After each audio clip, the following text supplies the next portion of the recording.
In-season training tip number 1. Workouts don't need to be 60 to 90 minutes. You can get a whole lot done with 20 minutes of targeted work as long as you're being efficient and working on your core lifts as well as things that could potentially diminish over the course of a season. In-season training tip number 2. Knowing what actually diminishes over the course of a season. In our space, we typically see strength levels drop towards the end of a season. Most importantly, power really drops off, like during playoff time when you want to be your most explosive. And one other thing is asymmetrical movement patterns start to develop with sports where you see a lot of one-sided action. Field hockey, lacrosse, baseball, rotational power, things where we're doing a lot of things on one side. If we're not training symmetrically throughout that time period, we see a lot of movement deficiencies pop up. Movement deficiencies can increase our risk of injury, so we're going to want to make sure we're working on movement, strength training, as well as power development on a smaller scale than we do in the off season.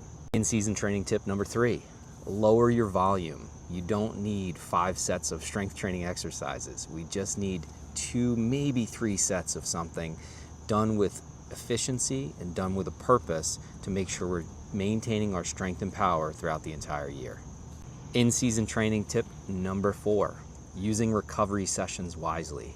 You're going to want to utilize the time that you get to do any soft tissue work, breathing, flexibility, any type of modalities that are going to help aid in blood flow and recovery so that you have enough energy to play your season and also get those training sessions in when you can. In-season training tip number 5, monitor your readiness. You're not going to feel 100% every day, but how do you really know that?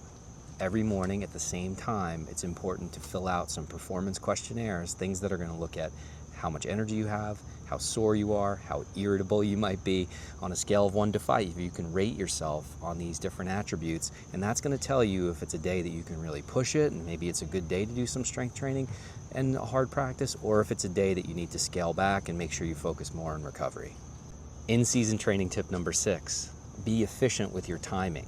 You could utilize time after practice or time after a game even to do your strength and power sessions. This way you're already warmed up and ready to go, so we're not warming up, practicing, and then cooling down and then warming up again for our strength training session. Try to schedule your day so that you're able to fit these things in blocks of time to be as efficient as possible.